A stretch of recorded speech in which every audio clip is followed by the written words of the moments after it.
Evening and very warm welcome to news edge Faria Idrees. Pakistan की जमहूरियत मिसाली तो कभी भी नहीं रही थी, लेकिन जमहूरी रवायात की बेतौकीरी PTM के हालिया अदवार में जिस तरीके से हुई है वो तारीखी पस्ती की नई सतह आप कह सकते हैं।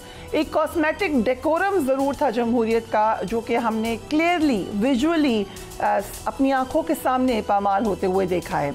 कौमी मसाइल हल करने की जो जगह है, पार्लियामान जिसको सुप्रीम कहा जाता है, कॉन्स्टिट्यूशन आपका ये कहता है, लेकिन आज ये जगह ख़ुद मसाइल की आप सेंटर समझ सकते हैं, आमजगाह समझ सकते हैं। कौम महंगाई, बेरोज़गारी और बिजली बिलों से निजात के लिए अरकान असम्बली की जानिब देख रही है और अरकान असम्बली अपने मसाइल के हल के लिए किसी और ही जानिब देख रहे हैं। पार्लियामेंट की कस्टोडियन स्पीकर कौमी असम्बली हैं, लेकिन अब वो भी पूछते नजर आ रहे हैं कि आखिर असल कस्टोडियन है कौन। स्पीकर ने पार्लियामान की बेतौकीरी का मलबा आज चंद सिक्योरिटी एहलकारों पर डालकर अपोजिशन को तसल्ली देने की कोशिश की, लेकिन ये कोशिश नाकाम नजर आती है। इस्लामाबाद पुलिस ने PTI के अरकान असम्बली को जलसे के वक्त पर ख़त्म ना करने पर पुलिस पर पथराव करने और तयशुदा रूट की खिलाफ वर्जी पर दर्ज 3 मुकदमात के तहत गिरफ्तार किया। PTI के जलसे के मुंतज़मीन के खिलाफ पहला मुकदमा थाना संजानी में जलसे के मुय्यना वक्त की जो पासदारी ना करने पर दर्ज हुआ। दूसरा मुकदमा भी जो था वो दर्ज किया गया और वो ये था कि मुबैना रूट की खिलाफ वर्जी की है PTI ने। काफिला सादात कॉलोनी और मरी नगर हाईवे से लाने पर दर्ज हुआ। तीसरा मुकदमा SSP सेफ सिटी समेत दीगर पुलिस एहलकारों पर पथराव करने पर एक और थाने में दर्ज कर लिया गया था। पुलिस का दावा है कि उन्होंने कवायद और ज़वाबित के ऐन मुताबिक पार्लियामेंट के अंदर से गिरफ्तारियां की हैं, यानी पूरे रूल्स फॉलो किए हैं। Let's watch the IG। We followed the procedure के बगैर कोई चीज़ नहीं की। जो प्रोसीजर हैं नेशनल असम्बली के या जो प्रोसीजर हैं जिसमें हमने कोई इंफॉर्मेशन देनी होती है, इंटीमेशन देनी होती है, या जो भी प्रोसीजर हैं वो प्रोसीजर सारे अवेलेबल हैं, उन तमाम इंस्ट्रक्शंस को फॉलो करते हुए किया है। कोई चीज़ इसके मुताबिक नहीं। प्रोसीजर के मुताबिक धक्के पड़े, पार्लियामेंटेरियंस को पकड़ धक्कड़ हुई, लाइटें बंद हो गई। So everything was according to the procedure. इस वक्त खैबर पख्तूनख्वा असम्बली के अंदर खुलकर रियासी इदारों के ख़िलाफ़ तकरीरें की जा रही हैं। कल भी खैबर पख्तूनख्वा असम्बली में बड़ी सख्त तकरीर हुई और इदारों की सियासत में मुदाखलत के ख़िलाफ़ करारदाद भी मंजूर की गई। आज ये खबर भी आई कि तहरीक इंसाफ के MNA सादुल्ला बलोच की अहलिया और बेटी को नामालूम अफराद ने अगवा कर लिया है। शायद यही वो हालात हैं जिनकी वजह से साबिक़ वज़ीर-ए-आज़म शाह खाकान अब्बासी को कहना पड़ गया है कि पूरी असम्बली एक SHO की मार है। Let's watch him. एक जलसे के लिए अंधे काले कानून बना रहे हैं। आपने आज इस्लामाबाद में अवाम का तमाम हक जो है, फ्री असेंबली का जो आईनी हक है, उसको सलब कर दिया और उस पर कोई बोला नहीं है। बदनसीबी ये है कि उनको एहसास नहीं है कि ये क्या कानून है, इसके क्या असरात होंगे। एक SHO की मार है सारे कौमी असेंबली के मेंबरान और सेनेट के मेंबरान। हम सब भी जो है बैठे हैं, एक SHO की मार है। एक SHO फैसला कर ले कि ये अनलॉफुल असेंबली हो गई है, फैसला भी उसका है कि वो आपको परमिट मिला हो लॉफुल असेंबली का। आपने कोई ऐसी बात की कि वो कहे कि ये अनलॉफुल हो गई है, वो अनलॉफुल हो जाएगी।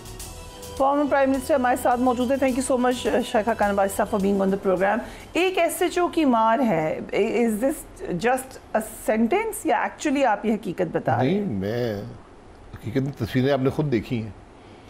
पार्लियामान असेंबली के मेंबरान को उनकी हकीकत दिखा दी गई है। ये आपकी हकीकत है। आपको असेंबली के अंदर से गिरफ्तार करके धक्के मार के लेके जाएंगे। ये आज हकीकत है पार्लियामान के मेंबरान की। यार, आप घर से असेंबली के मेंबर कभी भागता है?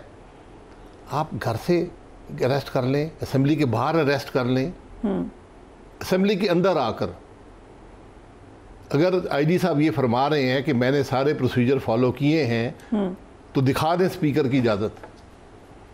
आपके ख्याल से स्पीकर या एक आदमी झूठ बोल रहा है, या स्पीकर झूठ बोल रहा है, या IG झूठ बोल रहा है। आपने माजी में भी स्पीकर के हवाले से स्टेटमेंट्स दिए हुए हैं। आप समझते हैं स्पीकर का एक बड़ा हर को है भी स्पीकर का एक एहतराम है, हाउस के कस्टोडियन है। सो वाजी अगर IG साहब ये फरमा रहे हैं कि मैंने सारे रूल प्रोसीजर फॉलो किए हैं, प्रोसीजर बड़े क्लियर हैं, जो असेंबली के रूल्स ऑफ बिजनेस है उसमें बड़ा क्लियर लिखा हुआ है कि आपने स्पीकर को इन्फॉर्म कि आप उसकी इजाजत के बगैर अंदर से रेस्ट नहीं कर सकते। पर कल तारिक फजल चौधरी साहब ने कहा कि स्पीकर से परमिशन ली गई थी या उनको इन्फॉर्म कर दिया गया। साहब तो कह रहे हैं मुझे पता वो नहीं है। मुझे नहीं पता। हाँ, इन्फॉर्म नहीं होता, इजाजत होती है। You have to take permission. ये बड़ा क्लियर है। आपको क्या लगता है स्पीकर ने दी होगी इजाजत? नहीं, मैं तो स्पीकर साहब की बात पे यकीन करूंगा। ओके, नॉट जो स्पीकर हैं इस पार्लियामान के, वो कह रहे हैं कि मैंने इजाजत नहीं दी, मैं उसकी इन्वेस्टिगेशन कर रहा हूँ। उन्होंने लोग सस्पेंड कर दिए हैं, उन्होंने अपना जो सार्जेंट आर्म्स उसको सस्पेंड कर दिया है। सो आप माजी में कह चुके हैं कि स्पीकर को जूता मारना चाहिए, वो जो पीटीआई। जी, मैंने कहा है। सो अब आप मैं बिल्कुल उस पर शर्मिंदा भी उस बात पे, लेकिन गलती स्पीकर साहब की भी थी। उस दिन फैसला हुआ था कि नामूसे ख़त्म नबूवत पे रेजोल्यूशन पास हो रहा था। एक तकरीर हुकूमत ने करनी थी, एक अपोजिशन ने करनी थी, उसके बाद रेजोल्यूशन पास होता था। हुकूमत के वजीर ने तकरीर कर ली, जब मेरी बारी, मुझे अपोजिशन ने नॉमिनेट किया था। स्पीकर साहब मुझे आइडेंटिफाई नहीं कर रहे थे। 20 मिनट पहले फैसला हुआ था। तो फिर मैं उनके पास गया, मैंने कहा जनाब मेरा हक है, बोलने दें। मुझे देखते भी नहीं। फिर मैंने कहा मेरा दिल करता है ये मामला ऐसा है कि आपके जूता उतार के आपको मारूं। ये मैंने कहा है और मैं इस पर शर्मिंदा हूँ। लेकिन वायलेशन थी, आपने कहा उन्होंने अपनी ड्यूटी पूरी नहीं की, so you showed your sentiment. अब what is your sentiment now for the speaker? ये बात जो है ये होती है असेंबली में, पैशन होता है, वो एक इशू पर होता है। आपको उन्हीं जाती झगड़ा मेरा स्पीकर साहब से नहीं था, जाती झगड़ा नहीं था, इशू टू इशू था। आज वही स्पीकर क्या कह रहे हैं मौजूदा स्पीकर के बारे में, देख लीजिए।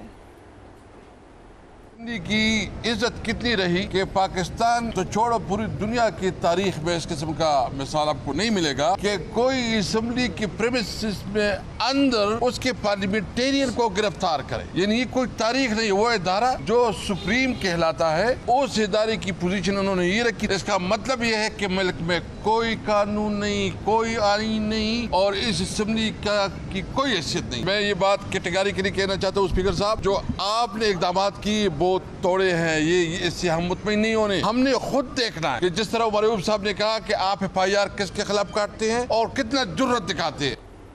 What do you think जो उन्होंने कही है बात? देखिए, उनकी बात में वजन है। अगर स्पीकर साहब ने इजाज़त दी है तो हाउस को बताना चाहिए था मैंने ये इजाज़त दी है। स्पीकर साहब शुड बी अपफ्रंट, दी है तो बता दें कि मैंने दी है। अगर उनका इख्तियार है देने का, उनका इख्तियार। जी, अगर इख्तियार कानून इजाज़त देता है, लेकिन उसका ये मतलब नहीं कि आप उसको बेदरेग इस्तेमाल करें। स्पीकर साहब का अगर उनसे ये इजाज़त मांगी गई थी कि हमने पकड़ना है, वो कहते आप गेट से बाहर अरेस्ट कर लें। वो कहते मैं खुद पेश कर दूंगा, मैं जिम्मेदारी उठाता हूँ। मेंबर को बुला के कहते हैं आपकी गिरफ्तारी के वारंट आ गए, आप पेश हो जाए। आपने मेंबर की इज्जत रखनी है। उसने कौन सा ऐसा जुर्म किया कि उसको धक्के मार के आप असेंबली के अंदर से लेके जा रहे हैं? कौन सा जुर्म किया वैसे? मुझे नहीं बताए हैं। ये एक नया कानून बना है जो 6 सितंबर को बना है, उसके तहत आपने उससे भी आज बात की प्रेस कॉन्फ्रेंस में। आपने कहा कि ये कानून पास करके विक्टिमाइज किया गया पीटीआई को। नहीं जी, विक्टिमाइज, वो कानून सबको विक्टिमाइज करेगा। जो बनाने वाले भी अपनी जरा सोच ले आज उनके साथ क्या होगा। काले कानून नहीं बनाए जाते। आप यकीन करें, उसमें 15 लोग खड़े हों, वो इजाज़त लें पहले, एक हफ्ता पहले कि हम इकट्ठे होंगे, उसके बाद वो खड़े होकर बातें कर रहे हो, एक SHO आएगा, वो कहेगा ये अब मैं इसको अनलॉफुल असेंबली डिक्लेयर करता हूँ, और हो जाएगी, सब हो जाएगी, और सब पे पर्चा दर्ज हो जाएगा, और उनको फर्स्ट क्लास मजिस्ट्रेट 3 साल की सज़ा दे देगा, और अगर वो दूसरी दफ़ा ये ऑफेंस कर रहे हो तो 10 साल की सज़ा हो जाएगी। सो किसका कसूर है ये? जो असेंबली में एक्ट पास करने वालों का कसूर है। कानून पढ़ा तो करें, लिख क्या रहे? क्या इस एक्ट से आइंदा धरने बंद हो जाएंगे? क्या फैजाबाद कभी ब्लॉक नहीं होगा? कोई मजहबी जमात नहीं आएगी? धरने कितने धरने हुए हैं यहाँ पर। आपके असेंबली के मुलाजमीन आते हैं आपके गवर्नमेंट के, आप उनको 3 साल अंदर कर देंगे। असेंबली के मेंबरान खुद असेंबली से निकल कर कभी सुप्रीम कोर्ट के बाहर जाते हैं, हम जाते रहे हैं, कभी ऐवान सदर के बाहर जाते हैं। एक SHO आएगा, सारे कहते अनलॉफुल असेंबली है, चलो जी। आप काले कानून मत बनाए, कानून मौजूद है इस चीज़ के। दफ़ा 144 है आपके पास, हर किस्म का दफ़ा है। सुप्रीम कोर्ट ने मखसूस नशिस्तों का फैसला दिया हुआ है, आज हामिद खान साहब ने उससे बात भी दी है, उस पर अमल नहीं हो सका। चीफ जस्टिस की तरफ से भी खामोशी है। Why do you think is this? ये इज्जत रहेगी सुप्रीम कोर्ट की भी। अब जब 3 साल की एक्सटेंशन लेंगे, मजीद इज्जत में इजाफा होगा। ले रहे हैं, लेंगे। लेंगे, बिल्कुल दैट्स न्यूज़। वो देंगे तो उन्होंने कहा देंगे तो हम ले लेंगे। ये क्लैरिफिकेशन दी, क्या? कल सबने खबरें चला दी कि नहीं लेंगे, आज उन्होंने कहा नहीं, अगर सबकी हुई तो फिर ये खबर ऐसे नहीं है जी। वो मुफ्त किया, वो पता है ना। डू यू थिंक कि वो उनको लेनी चाहिए एक्सटेंशन? सर मैं फिर कंटेम्प्ट लग जाएगा। देखिए मैं एक ज़ाती हैसियत में मशवरा देना चाहता हूँ। ज़रूर दें। 3 साल की मुलाजमत है, ये इज़्ज़त है, ये 2 चॉइसेस हैं आपके पास, ये फैसला कर लें। इज़्ज़त प्यारी है या 3 साल की मुलाजमत प्यारी है? बट अब्बासी साहब, यू नो नवाज शरीफ साहब सो वेल, क्यों वो इतना ज़िद है वो एक्सटेंशन देने पे? नहीं, उनकी वो तो नहीं दे रहे, सारी पार्लियामेंट दे रही है, उनकी जमात है, उनकी जमात का फैसला है ये। क्यों? पता नहीं पता नहीं। मैं तो मुझे तो एक्सटेंशन के खिलाफ रहे हैं सारी उम्र। भाई मैं अब क्या कह सकता हूँ, यहाँ पर मुख्तलिफ बातें हैं कि वो पता नहीं किसी और आदमी को नहीं बनने देना चाहते, चीफ जस्टिस वो बन जाए, ये रहे। बट अगर वो है भी तो 3 साल बाद फिर वो आदमी बन जाएगा, सबकी तोसी हो जाएगी ना। ये सिर्फ चीफ जस्टिस की तोसी हो रही है। तो बन तो जाएंगे। तो अब 3 साल अपने 3 साल शायद कुछ 3 साल में हो जाए। बट नुकसान जुडिशरी का, नुकसान सबका है, नुकसान इस मुल्क का है। इस मुल्क के लोग क्या इज्जत करेंगे उस जुडिशरी की जो आज मुल्क का सबसे बड़ा मसला ये समझती है कि हमारी तोसी हो जाए, जिसको ये नज़र नहीं आता कि एक पे एक काला कानून उनसे 100 गज के फासले पे बन रहा है। इससे पहले उन्होंने कानून सस्पेंड किए हैं, स्ट्राइक डाउन किए, इसको क्यों नहीं करते? ये 2 कानून बने हैं। एक कानून बना है second amendment, elections second amendment act 2024 कि जो सुप्रीम कोर्ट ने फैसला किया उसकी नफ़ी कर दी। कानून आज बना है इतलाक 2017 से होगा, और तमाम वो पॉइंट जो सुप्रीम कोर्ट ने रखे थे अपनी जजमेंट में रिजर्व सीट्स पे, सब की नफ़ी वहाँ पर कर दी है। कानून की तशरीह हुकूमत ने अपने कानून से कर दी है। आइन की तशरीह हुकूमत रेट्रोस्पेक्टिव कर रही है। yes. दुनिया में मिसाल नहीं है। मैं हैरान हूँ आज की सोच पर, इन लोगों पर कि किधर जा रहे हैं और क्या कर रहे हैं। What do you think? Where is it leading to? ये आप एक अंधे बंद गली, अंधे कुएं में जा रहे हैं। आप क्या कर रहे हैं? ये आज मुल्क का मसला है कि आपने कानून बनाने हैं कि इस्लामाबाद में और संगजानी में कोई अनलॉफुल गैदरिंग नहीं होगी। आप जरा वो कानून पढ़े। इस असेंबली में किसी बंदे ने पढ़ा हुआ है? मुझे बताइए ना। आपके ख्याल से नहीं पढ़ा? नहीं पढ़ा हुआ, और बस जिसने पढ़ा उसको वोट नहीं दे सकता। जो पार्लियामेंटेरियन जो ये कानून पढ़ेगा इसको वोट नहीं दे सकता। जो कानून समझने वाला second amendment, election second amendment act को बिल को वोट कर रहा है, उसने पढ़ा नहीं है। राइट, बहुत बड़ी बात आप आप पढ़ लें, किसी वकील को दिखा दें। किसी ने नहीं पढ़ा। आप कह रहे हैं आपकी मुलाकात महमूद खान अचकज़ई से हुई थी और फिर APC बुलाने का फैसला किया था। नहीं, मैं उस फैसले में नहीं था। APC उनका है, वो बाद में मेरी इस बात पर कोई उनसे डिस्कशन नहीं हुई। तो आपकी क्या डिस्कशन? उनकी राय थी कि उनके साथ उस सफ़र में शामिल हो जाए। मैंने कहा जी हम आपकी बात से मुकम्मल इत्तेफाक करते हैं कि मुल्क आइन के मुताबिक होना चाहिए। बाकी हम अभी एक नई पार्टी हैं तो आपकी उस सोच में शामिल हैं, लेकिन इस मुख्तलिफ जमात इस्लामी का अपना एक रास्ता चल रहे हैं, मौलाना साहब अपना कर रहे हैं। तो मैं कहा बिल्कुल हम आपके सोच में आपके साथ शामिल हैं। So you think you are opposition? मतलब ally आप अपने आप को opposition से ही करते हैं? नहीं। Then मैं not with the government. Constitution से अलाई की है। कॉन्स्टिट्यूशन से करते हैं, ठीक है। So आप कोशिश, जो गलती करेगा अपोजिशन करेगी हम बात करेंगे, हुकूमत करेगी हम बात करेंगे। So आपने देखा कि आपने खैबर पख्तूनख्वा असेंबली में वज़ीर आला खैबर पख्तूनख्वा की तकरीर पर तनकीद भी किया आपने, बट बिल्कुल गलत किया। देखिए किसी को ये हक हासिल नहीं है कि इस किस्म की स्टेटमेंट्स दे, किसी को नहीं है। उसका मकसद भी समझ नहीं आया स्पीच का। लेकिन आपको क्या लगा, ही प्लान दिस या मैं अब क्या कह सकता हूँ? देखिए अगर एक आम आदमी करे, एक आम लीडर करे तो और बात होती है। जब एक कॉन्स्टिट्यूशनल ऑफिस होल्डर ये बात करे, एक सूबे के सरबराह हैं, चीफ एग्जीक्यूटिव हैं, चीफ मिनिस्टर हैं, बड़ी सोच समझ के बात करनी चाहिए। आपके हर लफ्ज़ को हर आदमी देखता है, परखता है। आप इतनी लूज बातें कर रहे हैं। आज बिलावल भुट्टो ने कहा कि अगर ये इसी तरीके से चलता रहेगा मामला, आपके साथ बुरा हुआ, अब आप उनके साथ बुरा करें, कल को हम फिर जेल में होंगे। Do you agree? सर ये जो कानून 2 बनाए नसीबा तो जेल में जाएंगे। ये जो जी, सब लोग जेल में जाएंगे। जी याद रखिए, आप लिख ले, ये कानून बनाने वाले जेल में जाएंगे, इसी कानून के तहत जाएंगे। इसी तरह इनको धक्के मार के पुलिस ले जाएगी पार्लियामान से। So does no one recognize this? किसी के अंदर ख्याल नहीं याद आती है, बाद में याद आती है, बाद में बहुत याद करते हैं, बड़ा अरसा याद करते रहे इन बातों को। हमने भी कानून बनाए थे, मसलन कौन सा याद है? एक हमने कानून बनाया था टेररिज्म के कंट्रोल का, कराची में समरी मिलिट्री कोर्ट्स थे, वो 3-3, 4-4 दिनों में लोगों को फांसी लटका देते थे। जब हकीम सईद कत्ल हुए उसके बाद बना था, उसको सुप्रीम कोर्ट ने स्ट्राइक डाउन कर दिया और वो ख़त्म हो गया। उसके कुछ अरसे के बाद, मुझे याद नहीं है, साल था, 6 महीने थे, तो हमारे ऊपर त्यारा साजिश केस बन गया जी। अगर वो कानून होता, आप यकीन करें, हम 1 हफ्ते में फांसी लटक जाते सारे, जो बाद में बरी हो गए। कोई अपील नहीं थी, कुछ भी नहीं था, लोग फांसी लगे उन अदालतों से। उस वक्त की सुप्रीम कोर्ट को अगर आप आज की सुप्रीम कोर्ट से कंपेयर करें तो क्या नजर आता है आपको? देख, उनमें कम से कम इतनी सोच थी कि ये काम गलत कर दी। पार्लियामान ने बनाया था वो कानून, उसमें एक सनसेट क्लॉज भी थी कि 2 साल रहेगा, इतना अरसा रहेगा। सुप्रीम कोर्ट वाज राइट, क्योंकि हम हमेशा, जी बिल्कुल ठीक, पार्लियामान गलत थी, हुकूमत गलत थी, और हुकूमत ने बड़ी नाराजगी का इजहार किया था। मियाँ साहब ने बड़ी नाराजगी का इजहार किया था उस कानून से, which could have taken his life. वज़ीर आज़म थे, उन्होंने कहा कि हमें ये काम नहीं करने देते हैं और ये टेररिज्म रोक नहीं सकेंगे हम। लेकिन बिलाखिर सुप्रीम कोर्ट का फैसला सही साबित हुआ कि अंधा कानून, काला कानून गलत होता है। आपको शायद आर्जी फ़ायदा मिल जाए, लेकिन वो होता गलत है। अब जहाँ पे सुप्रीम कोर्ट खड़ी है आज, इस वक्त chief justice is in a very awkward position. Extension की बातें खुल्लम खुला हो रही हैं, उस पर बात कर रहे हैं, कानून साजी की बातें हो रही हैं, खुद हुकूमत कह रही है हमारे पास नंबर नहीं है, लेकिन ये भी पता चल रहा है कि कानून साजी होगी।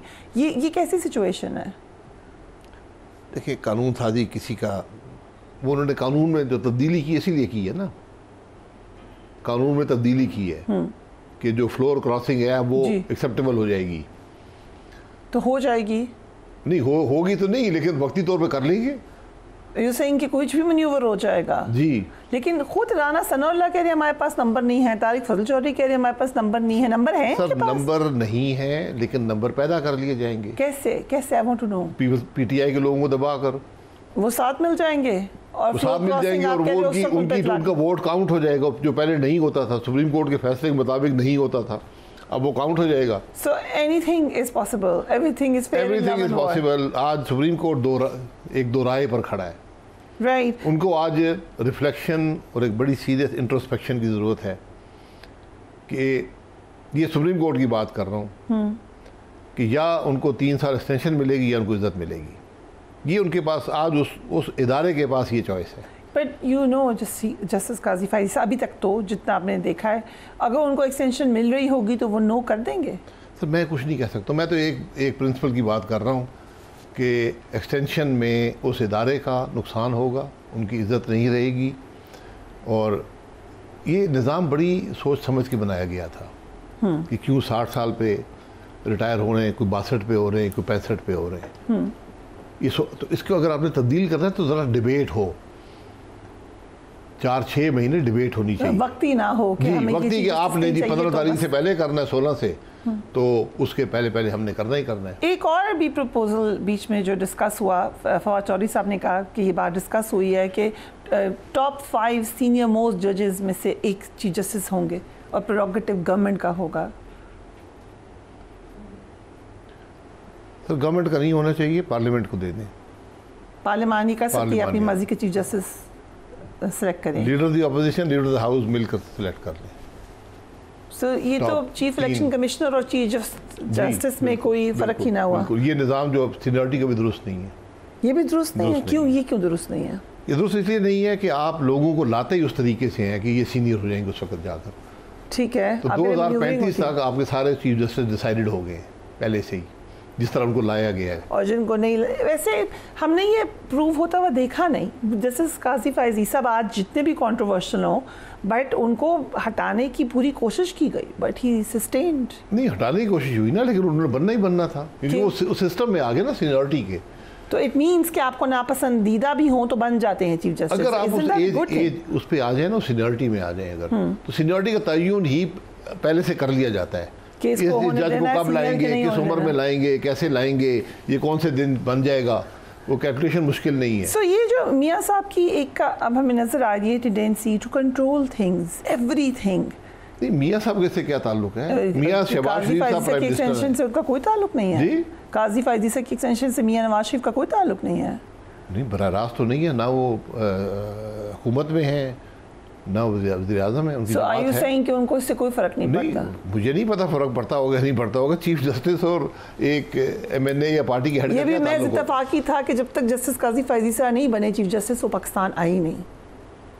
It was just a पता नहीं, ये coincidence. लिंकेज का मुझे पता नहीं है, इस लिंकेज का। नहीं, कनेक्ट द डॉट्स करते हैं ना, पता चले कि अब कब आए। नहीं, आपसे तो देखिए, पूछते थे हम कब आएंगे। बदकिस्मती से हमारे हर चीफ जस्टिस का एक बायस रहा है और बड़ा ओपन बायस रहा है। ये बदनसीबी है अदालतों की। तो पिछले जो बंदयाल साहब थे उनको बड़ा ओपन बायस था PMLN के अगेंस्ट। साकिब निसार साहब का भी था। साकिब निसार साहब भी उधर से, वो ये बायसेस जो होते हैं ना, ये मुल्क को तबाह करते हैं। सो नवाज शरीफ जस्टिस का काम होता है कि इंसाफ होता हुआ नजर आए, कानून के मुताबिक इंसाफ हो, अपनी मर्जी मत उसमें डालें, अपनी मर्जी के बेंच मत बनाएं। लेकिन हम कुछ सीखते नहीं है बदकिस्मती से। यही अलमिया है। Thank you so much for joining us on the programme. एक ब्रेक लेते हैं, उसके बाद हमारे साथ मौजूद होंगे फैसल वारिस साहब राइट आफ्टर ब्रेक।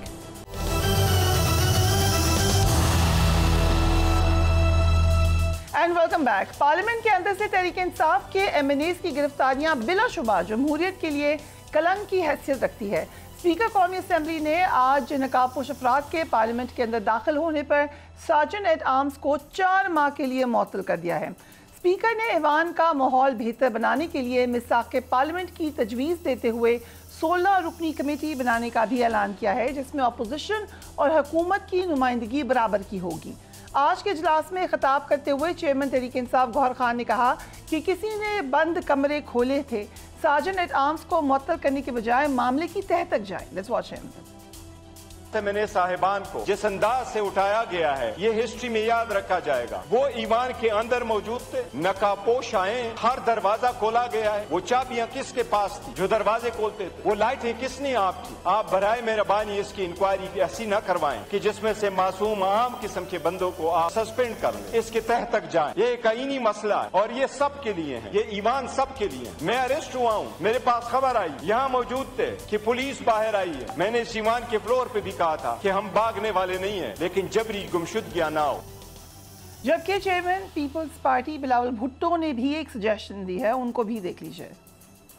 हुकूमत का काम सिर्फ ये है कि आज हमें किसको बंद करना है। खान ने हमसे ये किया था, माहौल खराब किया था, तो इसके जवाब में पत्थर का जवाब पत्थर से, ईंट का जवाब ईंट से देंगे। तो एक दिन के लिए आप लोग खुश होंगे, लेकिन कल मैं और आप उसी जेल में होंगे। जब खान साहब वजीर आजम था, मेरा कोई जाती मुखालिफत नहीं। मेरा रिक्वेस्ट है कि ऐसा कमेटी बनाएं जिसमें तमाम जमातों का नुमाइंदगी हो, मगर इस चैप्टर को हमें एंड करना पड़ेगा जनाब स्पीकर। तो पार्लियामान में मुख्तलिफ किस्म की सजेशन आई। वज़ीर दिफा ख्वाजा आसिफ ने कहा कि स्पीकर कोई ऐसा रास्ता निकालें कि जिससे मामले का हल निकल सके, जबकि चेयरमैन तहरीक इंसाफ गौहर खान ने कहा कि अगर हम चाहें तो खैबर पख्तूनख्वा में वफाकी हुकूमत के अहम रहनुमाओं के खिलाफ मुकदमात दर्ज कर सकते हैं, लेकिन हम ऐसा नहीं करेंगे। दूसरी तरफ कौमी असम्बली के अलावा हमने सेनेट में भी तल्खियाँ देखी। सेनेटर फैसल वाडा की तकरीर के दौरान तहरीक इंसाफ की सेनेटर फलकनाज ने बहुत ही मायूब बातें की, जिस पर ऐवान का माहौल तल्ख हुआ।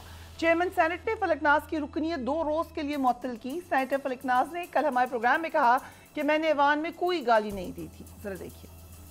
फैसल वाडा साहब हमारे एक मुअज़्ज़ज़ मेंबर हैं, मैं उसकी इज्जत करती हूँ। उसने मेरे लीडर इमरान खान के खिलाफ वहाँ पर कुछ ऐसी बातें की। हमारे लीडर हमारे लिए बहुत ही काबिल एहतराम है, सिर्फ हमारे नहीं सबके लीडर उनके लिए काबिल एहतराम है। जहाँ तक लीडर की बात है, लीडर के बारे में कोई ऐसी बात करे जो मतलब काबिल मुज़ामत हो, उसको मैं भी बर्दाश्त नहीं करूँगी, ये लोग भी बर्दाश्त नहीं कर सकते इनके लीडर के बारे में। मैंने सिर्फ इतना कहा, फैसल वाडा साहब आज आप जिस मकाम पे हैं, खान साहब ने आपको इज्जत दी है, अपने मुहसिन को ना भूलें।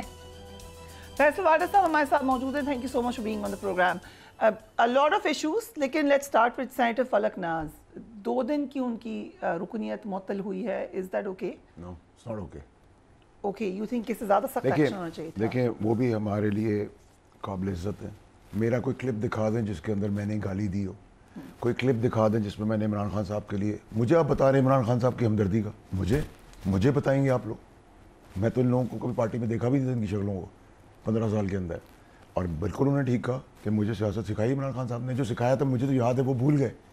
मैंने तो शुरू ये किया कि गंडापुर की माँ बहन बेटी, खान साहब की माँ बहन, आज भी कोई इनके बारे में कोई बात करेंगे इसी तरह लड़ूंगा, इसी तरह खड़ा हूँगा।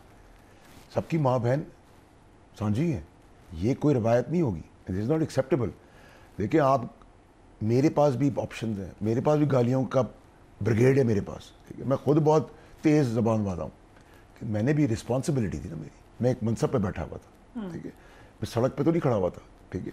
मेरे लिए मेरी ज़ाती नेचर के अंदर मेरा कोई सेनेटर साहिबा के साथ कोई बेतरामी का तो रिश्ता नहीं है, ठीक है। जब आप आवाम में बात करते हैं तो हम चुपचाप सुनते हैं। मैं रिफ्यूजिंग नाउ, शी सेज कि मैंने तो कोई बात की। चले देखिए मेरी बात सुने, तो फिर सस्पेंशन क्यों हुई? ठीक है, मैं तो देखिए बड़ा सिंपल कैटेगोरिकली आज भी आपको कह रहा हूँ, आज भी खान साहब गंडापुर पीटीआई की माँ बहन मेरे लिए मेरी माँ बहन से भी ऊपर है। मेरी ओपनिंग स्टेटमेंट यही थी।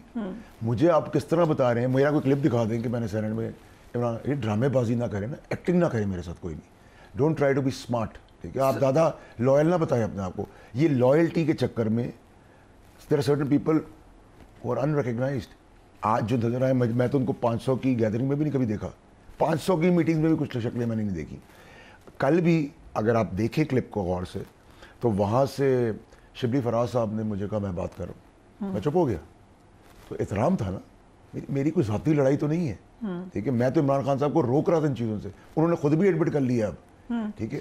एक्चुअली ही सेड, खान साहब ने भी स्टेटमेंट दी, उन्होंने कहा फैसल वाडा मुझे आगे पीछे मेरे फिर रहे थे और मुझे कह रहे थे कि आप मीटिंग कर लें उस वक्त। चले मेरी बात सुने, अगर ये भी होती तो मेरी बात इंडोर्स करता है कि मैं इमरान खान साहब को बचा रहा था, मैं इमरान खान साहब को इस जगह पे नहीं देखना चाहता था, मैं इमरान खान साहब को इस सिचुएशन में आने नहीं देना चाहता था। मैं तो इमरान खान, मेरा कॉन्शियस क्लियर है, मैं तो ये भी बता के उठा उनको कि आप पे गोलियां चलेंगी, ये तो कुदरत ने बचाया है उनको। You told him face to face? Of course। क्या कहा आपने? मैंने उनसे कहा कि सर ये अब हो गया, कत्ल भी हो गया, फलाना भी हो गया, धमाका भी हो गया, अब आप बचे हैं, आप पे गोलियां चलेंगी। ये किस वक्त बताया था आपने? जिस दिन मेरी लास्ट मीटिंग थी उसके, और मैंने उनको कहा भी, मैंने कहा सर मैं जो कर सकता हूँ आपको बचाने के लिए मैं करूंगा, मैं प्रेस कॉन्फ्रेंस करूंगा, बता के उठाऊँ, मैं मुझे कोई फिक्र नहीं है। ये किस दिन आपने बताया था? गोली लगने से कितने दिन पहले? लास्ट मीटिंग जो मेरी थी, नवंबर में गोली लगी है।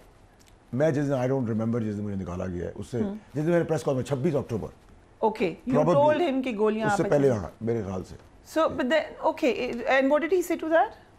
ही थॉट कि मैं इमोशनल हो रहा हूँ, ठीक है, क्योंकि मैंने एकदम मिनिस्ट्री से भी रिजाइन कर दिया था, ठीक है। सो मैं तो बड़ा लॉयल था, मुतमईन, मेरे होते हुए तो ये जो आज तलके चलके हैं वो तो आगे भी नहीं चल सकते थे। मुझे ना बताएं, मैंने कोई और पार्टी नहीं ज्वाइन की। वैसे I can also say that कि आपने डायरेक्ट कभी खान साहब को अटैक नहीं किया है, पॉलिसी पे मेरा तरह से देखिए ना, अब आप कह रहे हैं कि पहले आप कह रहे थे नैब की कवानीन गलत हो रहा है, फिर आपने उससे बेनिफिट ले लिया। आप कह रहे हैं फौज से बात नहीं करी, आपकी पूरी पार्टी कॉम्प्रोमाइज है, लेटी। क्या चाहते हैं लोग, पीटीआई के लोग? मैं कुरान साहब, मेरी तो हर बात ठीक होती जा रही है, मैं टाइम से हर चीज़ साबित करता चला जाऊँगा। इमरान खान साहब के जेल में जब तक वो रहेंगे तब तक पॉपुलैरिटी का फ़ायदा पीटीआई के लोग उठा रहे हैं। ये शक्लें आपको नजर आ रही हैं पीटीआई के अंदर आज, इससे पहले आपने ये जो तासुर है कि वो खुद भी जेल में रहना चाहते हैं, he thinks he is safe in jail, एक तासुर है। देखिए मैं तो अब ये समझता हूँ कि मैंने तो, देखिए कोई भी प्लानिंग आप 2 साल पहले नहीं कर सकते। मैंने 2 साल पहले इमरान खान साहब ने कहा मुराद जो है वो लीडर है, उसी रात को मैंने प्रेस कॉन्फ्रेंस की है कि इसकी ज़िंदगी की जिम्मेदारी अब आपकी है, बिकॉज आप मैं हर चीज़ में उनके साथ था, लेकिन मैं कत्ल गारत में उनको तकलीफ में लाने में, पाकिस्तान की मईशत को, पाकिस्तान के लोगों को, फ़ौज को, अपने इदारों को, अपनी अदलिया को, का तनकीद हो सकती है। आप इंडिविजुअल की बात कर सकते हैं, बट आप आग और तबाही और लड़ाई थोड़ी कर सकते हैं। मैं कैसे इसका हिस्सा उनको होने देता? और मैंने तो वो जो लॉन्ग मार्च में प्रेस कॉन्फ्रेंस की, अल्लाह का शुक्र है कि वो लॉन्ग मार्च के अंदर वो मुझे कहते हैं कि जेपटाइज़ किया मैंने ठीक किया है। अगर उसमें लोग नहीं मरे हैं तो मुझे उसकी खुशी है, उनकी दुआएं मेरे साथ। अरशद शरीफ के केस में भी लोग कह रहे थे मिस्टेक इन आइडेंटिटी है, गलती से गोली चली है। मैंने कहा कत्ल है, प्लान कत्ल है, तो मैं तो आखिर तो लड़ूंगा इस चीज़ के अंदर। फिर अब जो ऑडियो टेप, मुझे कितना आसान है मेरे लिए, अगर मुझे किसी को पॉलिटिक्स के लिए फंसाना है तो मैं 10 नाम दे दूंगा, इन्वेस्टिगेशन में 10 क्या 50 आदमी आ जाएंगे। मैं वो काम करा ना, मुझसे वो करा। देखिए ना मैंने किसी से नारो लिया, ना मैं किसी आगे कॉम्प्रोमाइज हूँ, ना मैंने किसी से इस्टेब्लिशमेंट हो, गवर्नमेंट ना मैंने किसी ज़मीन ली है, ना कोई पैसा लिया है, ना कोई कारोबार किया है, ठीक है ना, मेरा बाप दादा ख़ानदान ना सरकारी नौकरी में ना पॉलिटिक्स में, Right. मैं I am not compromise. You are close to establishment and you get information. I am close to you as a sister also. इज्जत के बदले इज्जत मिलेगी, अगर ठीक काम करेंगे सब आपको इज्जत देंगे। मैं जुडिशरी के खिलाफ नहीं हूँ, जुडिशरी में भी जो लोग मेरी बात समझते हैं वो अगर मुझे कहीं मिलेंगे तो इज्जत से, मैं सलाम के बदले आपको सलाम ही मिलेगा, सलाम के बदले आपको गाली नहीं मिल सकती। Right. तो इज्जत मिलना, आप एक हक के खड़े हैं, लड़ रहे हैं, काम कर रहे हैं, हर कोई आपको इज्जत देगा, आपका कैमरामैन भी मुझे इज्जत देगा, मैं भी उसको सलाम करूंगा, जवाब पे सलाम ही मिलेगा।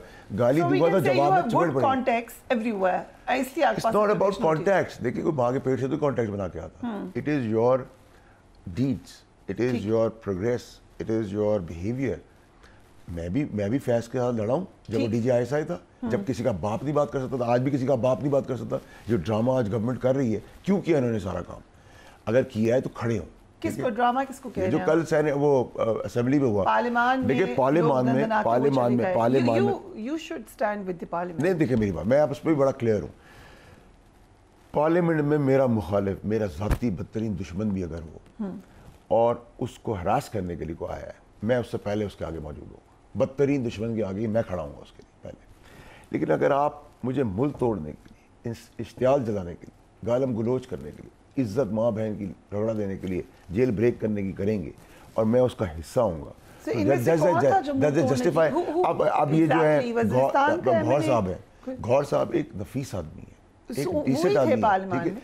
देखिए वो अगर पार्लियामान में थे तो हमने आवाज़ अपनी रेस की है। मैं आज भी कहता हूँ कि Gaur sahab can never be part of anything. Gaur sahab एक मुखलिस आदमी, एक अच्छा नफीस, ऐसे बहुत सारे नफीस लोग हैं, बहुत सारे अच्छे लोग हैं, ऐसा नहीं है कि हर जगह के अंदर सब बुरे ही हैं। So then you condemn it. No, I say कि आपने एक स्टैंड लिया क्योंकि आपने गलत बयानी की थी, आपने इश्तिहार दिलाया था, तो लीगल ये तो आप गंडापुर साहब की बात कर रहे हैं कि सबको कह रहे हैं, वैसे कौन ऐसी कोई बात नहीं। वैसे गौर के साथ जो मैं आपको कह रहा हूँ, और बाकी कौन था जिसने कोई ऐसी बात? जैसे बाकी जो थे और क्या नाम है, और मेरा दोस्त भी है, शोएब शाहीन अरेस्ट हुए, लेकिन वो अपने ऑफिस से अरेस्ट हुआ। दूसरा एक और था जो अभी जिन्होंने पार्टी ज्वाइन की है, पहले किसी और पार्टी में, क्या भूल रहा हूँ मैं नाम, जो जुबैर साहब जो हैं, जो एमएनए नहीं दाढ़ी वाले हैं, is a dear friend, I just slip. उन्होंने ऐसी बात की नहीं, उन्होंने भी नहीं की। तो जो आदमी ने नहीं की, जो आदमी नहीं है, बट मेरा कहने का मकसद ये कि आप अगर कोई स्टैंड लेते हैं गवर्नमेंट, एज ए गवर्नमेंट, हमने भी 2022 में इससे बदतरीन काम किया पार्लियामेंटेरियंस के साथ। प्लीज आप क्लिप चलाएं, वो ठीक है, गिरबान भी घसीटे, तोड़ फोड़ भी की, सब कुछ किया, तो गलत किया उस वक्त भी हम। तो मैं आपको यही समझाना चाह रहा हूँ, इफ यू टेक, फिर आप इस सार्जेंट को, IG को डिमोरलाइज ना करें, फिर आप ओनर्स लेंगे मैंने गलती की है, ठीक है, मुझे सजा दें। So किसने? स्पीकर साहब को पता था? The government has to take the blame. But do you blame the speaker? No, the speaker is trying to sort out the issue. He is. लेकिन आप गरीब को बीच, आप IG को अगर पुलिस के लिए बुला रहे हैं, कल आप IG से कैसे एक्सपेक्ट करते हैं कि आप ठीक काम करेगा? आप पुलिस को आपने ह्यूमिलेट करके रख दिया, तबाह कर दिया। Do you know what the IG said to the speaker? वहाँ पे चेंबर में मौजूद शख्स ने मुझे बताया कि IG ने वहाँ पे कहा कि मुझे तो पता ही नहीं था। देखिए क्यों आप ऐसी पोजीशन में सबको ला रहे हैं? देखिए पुलिस है हमारी, सिविल आर्म फोर्सेज है, फौज है, रेंजर्स है, ये सब इतनी मोटी मोटी वर्दियाँ पहनकर 10-10, 12-12 घंटे धूप में खड़े हैं, बंदूकें लेकर। हैव अ हार्ट, इनका रियलाइज, हम एयर कंडीशन में, हम AC के ऐवानों के अंदर वो वर्दी पहने, हमारे जिस्म में फोड़े निकल आएंगे। So when somebody is doing a job, a sacrifice, taking the charge or responsibility of our safety, please ये ना करें। आप पुलिस देखिए, दुबई में क्या सबसे बेस्ट चीज़ मैंने अभी रिसेंटली देखी, शेख मोहम्मद साहब इन्वायरमेंट दे रहे हैं, यही हमारा chief army staff general environment दे, माहौल दे रहे अपने इदारे में, वो कर गए। शेख मोहम्मद ने क्या किया, को माहौल दे दिए कि आपके राइट्स हैं।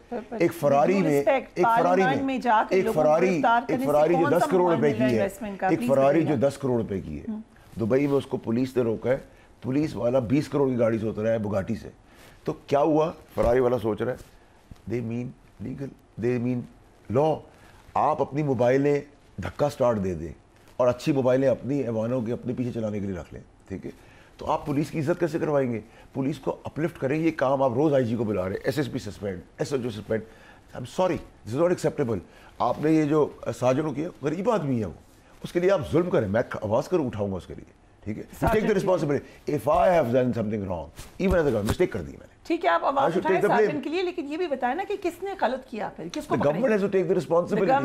You mean the speaker himself is responsible? No, the government is run, prime minister उसको रन करता है, वो इंचार्ज है, वो चीफ एग्जीक्यूटिव है इसका। He has to take the blame. अगर पुलिस को ये नहीं पता, हमें नहीं पता, स्पीकर को नहीं पता, स्पीकर के लिए उनकी पार्टी के लोग कह रहे हैं कि उनको पता है, ठीक है, ठीक है, प्लस आपकी इंटीरियर को नहीं पता, आप इंटीरियर उसका नहीं बता पा रही है, ठीक है। तो जब सभी को कुछ नहीं पता तो सो रहे हैं आबोश में, तो फिर सोते हुए लोगों को हम मुल्क दे दे चलाने के लिए जो अपने घर की औरतों की इज्जत ही से भाग रहे। गरीदा फारूकी साहब है, ठीक है, किसी की माँ बहन बेटी है, ठीक है, और मीडिया की खवातीन है, एंकर्स हैं, आप हैं, मैं हूँ, मेरी माँ बहन बेटी है, क्या तमाशा करें? आप सुने गाली से हम डर जाएंगे, बदमाशी से हम डर जाएंगे? नहीं, देखिए there is a way forward. अगर इमरान खान साहब ये कहते कि गंडापुर ने जो बात की, मैं नहीं समझता उससे मुनासिब बात की है, मैं उससे बात करूंगा, दिस रॉन्ग, कूल डाउन होती, जिम्मेदारियां आती, रिस्पॉन्सिबिलिटी होती, एक रास्ता खोलते। आप रास्ते बंद कर जाए, आप स्टेट से बदमाशी कर सकते पूरी दुनिया के अंदर नहीं कर सकते आप। हर कोई कंडेम कर रहा था जो भी सीएम केपी ने कहा, किसी ने उसको एंडोर्स नहीं किया, लेकिन फिर जो पार्लियामेंट में हुआ उसके बाद वो बात बैकग्राउंड में चलेगी। बट ठीक है, ये मुझे बताएं कि अली अमीन गंडापुर के साथ क्या हुआ था? Do you have any information? जो आपने मुझे दी है केक पेस्ट्री, अभी तो हमने केक पेस्ट्री उनको खिलाई है, अगली बार, और जैमर थे इसलिए उनका राब्ता मुंतका हो गया, अगली बार जो है उनके लिए जैम आएगा, जैमर नहीं होगा, गर्म पैटीज होगा और whipped cream होगी। So the menu is on the card.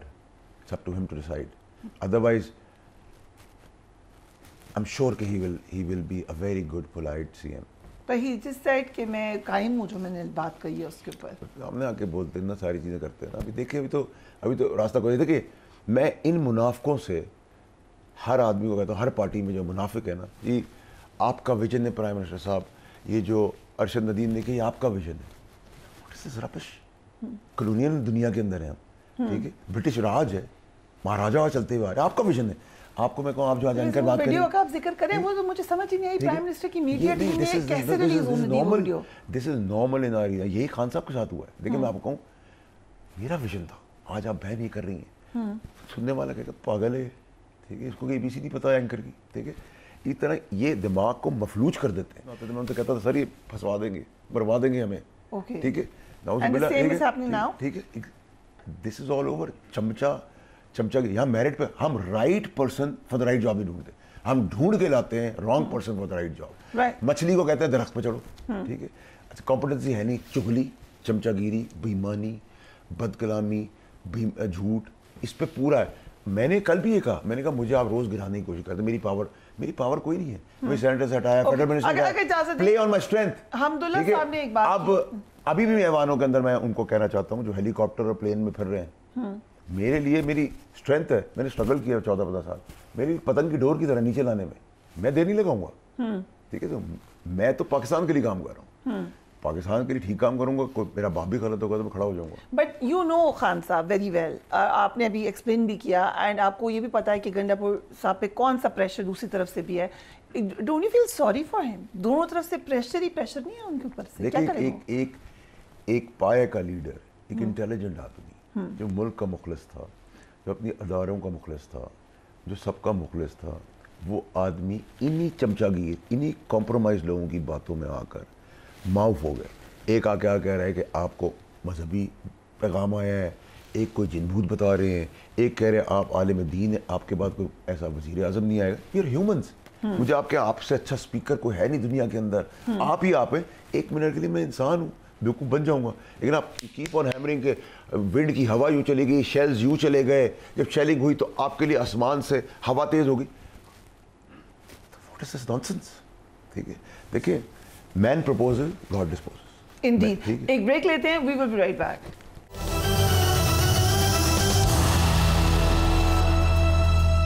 And welcome back. लग ये रहा है कि पीटीआई ने कहा कि हम ऑल आउट जाएंगे। जो खैबर पख्तूनख्वा में असेंबलीज हुई, फिर करारदाद पास हुई, गंडापुर साहब कह रहे हैं मैं अपोलोजाइज नहीं करूंगा या मैं कायम हूँ इसके ऊपर। सो वे विल इट लीड वफाक और सूबा आमने सामने? देखिए, कोई ऐसा कुछ नहीं कर रहा, ना कोई फंदे खान है, ना कोई बदमाश है किसी तरफ भी।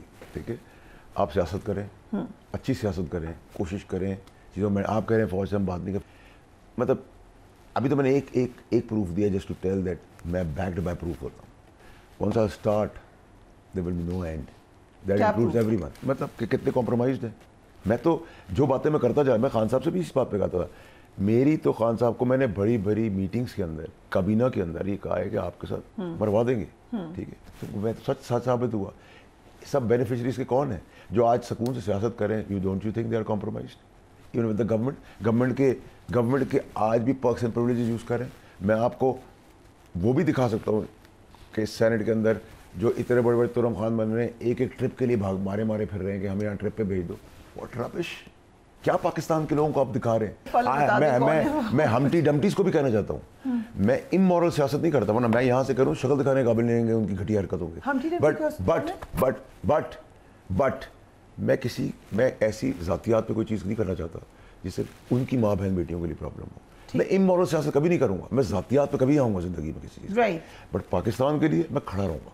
सो देन यू सेड, मैंने आपका एक प्रोग्राम देखा कि पीटीआई भी बहुत आराम से गिर सकती है और इसी तरीके से गवर्नमेंट भी बड़े आराम से गिर सकती है। सो एग्जैक्टली क्या होने जा रहा है देन? देखिए अभी तो देखिए हमारे पास जो लाइट इन द टनल है वो SIFC है।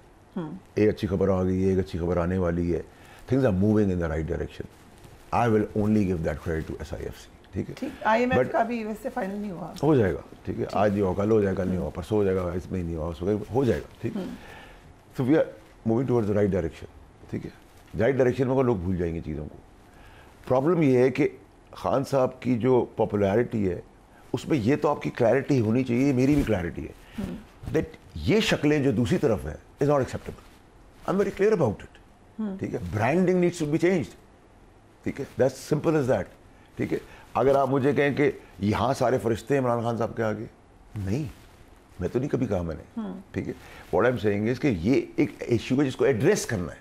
आप इस इशू को एड्रेस कर लें। इशू ये है कि ये फेसेस एक्सेप्टेबल नहीं है या ये लेजिटिमाइज नहीं है, क्योंकि लेजिटिमेट तो इलेक्शन के ऊपर क्वेश्चन है। देखिए 18 में हमारे को इलेक्शन में भी क्वेश्चन था। ठीक, इतना ही था। Let's be fair. देखिए मेरी बात सुनिए, let's be fair about things. ठीक है, ऑनेस्ट बात आप मुझसे करेंगे, 18-20 का फर्क हो जाएगा, 16-20 का फर्क हो जाएगा। कहा था अगर इधर 100 है तो उधर 85 होगा, 90 होगा। ऐसा तो नहीं है कि नहीं हुआ था, हमें ही पता है ना। ठीक है, तो जब अगर है तो है, तो आप ये नहीं कह सकते तुमने किया तो मैं गलत, तुम गलत हो, मैंने किया तो ठीक है। लेकिन यहाँ पे ये भी तो खुद ही PMLN वाले बताते हैं 17 सीटें हैं, कोई 17 कहता है, कोई 19 कहता है। ये खुद PMLN के इनसाइडर्स बताते हैं। मैं आपको ये कह रहा हूँ, PMLN के अंदर भी जो लोग अपनी दिफा नहीं कर सकते अपनी खवातीन का, छोड़ दें बाकी पाकिस्तान की खवातीन। How many seats do you think they won fair and square PMLN इस इलेक्शन में? देखिए आइडिया कि 17 से ज्यादा है, कम है। देखिए मेरी बात सुने, दिस डिबेट इज इररिलेवेंट। आपने एक में किया या 100 में किया, चाहे वो PTI ने किया या ये बात आपकी बिल्कुल ठीक है, लेकिन एक गेस तो आप लगा सकते होंगे, थोड़ा सा educated. I always try to be exact, not guess. So exact बता दें। I don't want to. You know exact. No I am just saying it. मुझे पता नहीं, शायद इसलिए मैं नहीं बोल रहा। ये बता दें 17 से आगे या पीछे है? मैंने इस पे होमवर्क ही नहीं किया। Okay, so you are saying कि इट्स इररिलेवेंट कि कितनी चीटिंग हुई। चीटिंग तब भी हुई थी, चीटिंग अब भी हुई, आगे भी होगी, आगे भी होगी, कम होती चली जाएगी, होनी चाहिए। वैसे देखिए 100 साल की हिस्ट्री हमारी अभी हुई नहीं है डेमोक्रेसी की। 100 साल के बाद ये चीज़ें टेपर डाउन होना शुरू होती है। ओके, सो फैज़ हमीद साहब को सज़ा हुई होने जा रही है, तो कौन कौन साथ शामिल होगा? देखिए ये तो अभी ट्रायल उनका चल रहा है, जो भी उनका इंटरनल मसला है। एक तो SIB कर रही है, स्पेशल इन्वेस्टिगेशन ब्रांच, जो आज भी लेफ्टिनेंट जो है, acting lieutenant general, current lieutenant general के घर से गुजर जाए तो नींदें हराम हो जाती हैं। सो दे हैव अ मैकेनिज्म जिससे वो करते हैं अकाउंटेबिलिटी। और मैं समझता हूँ चीफ ऑफ आर्मी स्टाफ को आपको एक क्रेडिट देना पड़ेगा। उसने मिथ तोड़ी है, एक एनर्जी आई है, एक दाग धब्बे जो बहुत अरसे थे कि इन ये अनटचेबल्स है, उसने ख़त्म किया। हम जा रहे जैसे लोग भी एनर्जेटिक हो। देखिए लीडर का काम माहौल देना। He is also the chief justice of his institution. ठीक है, तो एक अच्छा काम करें तो हमें उसको लब्बैक करनी चाहिए। IPPs है, एड्रेस्ड बाय SIFC, पहले हमारे दौर में भी फौज ने किया था, अच्छा काम किया था, आज भी कर रहे हैं। ठीक है, इसके भी रिजल्ट आएंगे, पाकिस्तान को बेनिफिट होगा, उनकी जेब पे तो बेनिफिट होगा। जो अच्छी खबरें आ रही हैं तो गारंटी। ये बिल्कुल ठीक बात है कि अकाउंटेबिलिटी इज ग्रेट, स्पेशली जब आप अपने इंस्टीट्यूशन में कर रहे हैं, लेकिन क्या दरवाजे खुल नहीं जाएंगे? ये एक डोर ओपन नहीं हो जाएगा? देखिए अगर अगला कोई, देखिए इस DGI फैज़ हमीद ने ये मॉन्स्टर क्यों बन गया? ये इसलिए बन गया कि DGI खुद इटसेल्फ बड़ी तगड़ी पोजीशन होती है, लेकिन चीफ एग्जीक्यूटिव प्राइम मिनिस्टर जो थे उस वक्त के, वो उनके अंदर नथी हो गए, कोलाइड करके दोनों मॉन्स्टर बन गए। ठीक है, उसको डिवाइडिंग लाइन आई। बाजवा साहब को ये क्रेडिट आपको देना पड़ेगा कि उन्होंने कंटिन्यूशन उसकी नहीं होने दी। तो ये मामला जहाँ के खड़े है। मुझे आप बताएं ना कि इसका बेनिफिशियरी कौन हो सकता है? इसका बेनिफिशियरी फैज़ ही होगा ना, वो रन में था ना चीफ के, मैं तो नहीं था। PMLN कह दिए कि हमसे उन्होंने मिन्नतें की कि हमें चीफ बना दें। देखिए ये बात, Were you aware of this or was- yes I am PT aware of this, aware I am aware of, देखिए वो किसी का नहीं है, वो किसी का नहीं है, ठीक है, and this is true that he contacted via and that's about it. He tried his best कि मैं खान की पार्टी को उल्टी बेटी के कर सर सकता। पे हाथ रख के कसम खाई, ये एक देखिए मेरी बात, मैं अंकल बता इतनी चुके हैं। डिटेल्स में तो नहीं जाऊंगा, लेकिन मैं आपको ये ज़रूर बता सकूंगा कि उन्होंने ये बात ज़रूर की है उनकी उस पर। और दूसरा है कि चीफ आर्मी स्टाफ में किसी के बाप का एहसान नहीं है, लेकिन- मेरिट कंडीशन के ऊपर तो अल्लाह ताला चाहता था, और यही जॉइंट चीफ के ऊपर जो शमशाद साहब के ऊपर, they qualify merit, as simple is that.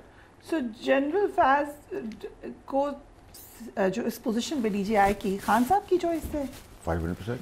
ही इनको कॉन्स्पिरेसी के तहत chief army staff Asim Munir साहब को उस टाइम पर वो डीजीआई से कॉन्स्पिरेसी के तहत, डीजीआई साहब ने क्या किया था उस टाइम पे, एक ईमानदारी का काम किया था ना, तो मैंने तो उनको रात को भी रोका कि ना करें काम, आपको पता था, he told you, ठीक है, हु खान साहब told me, he told you, okay, right, so I said don't do it, ठीक है, he said I'm going to remove my DGI, no he said के देखिए मैंने चीफ आज के जो चीफ है उनको कहा था आप ना करें ये काम, क्योंकि उन्होंने वीडियोस ऑडियोज दिखाई थी, असल में तो उनको सर पे बिठाना चाहिए था, ठीक है, मैंने कहा आप ना करें क्योंकि आपकी फील्डिंग है, उसमें बहुत सारे लोग इन्वॉल्व हो गए हैं इंक्लूडिंग फैज़ एम्बेसडर, और 11:30 जो उसी रात को ऐसी क्या इमरजेंसी का ऐसा का चार्ज दिया गया फैज़ को, ठीक है।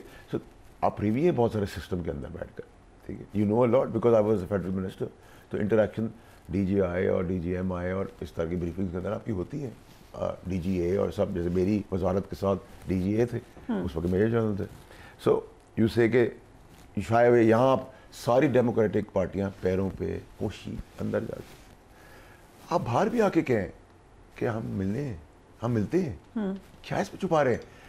प्रॉब्लम यहाँ 25 करोड़ लोगों के आगे फौज को गाली देते हैं, रात को अंधेरे में जाके माफी मांग लेते हैं। राइट, गंडापुर साहब रहेंगे सीएम के नहीं रहेंगे? देखिए वैसे तो मुश्किल है, लेकिन जिस हिसाब से वो केक और पैटीज खा के गए हैं, उस हिसाब से वो एक डेमोक्रेटिक सीएम अगर बन गए तो ठीक है, फिर देख लेंगे, So then he can continue. May be.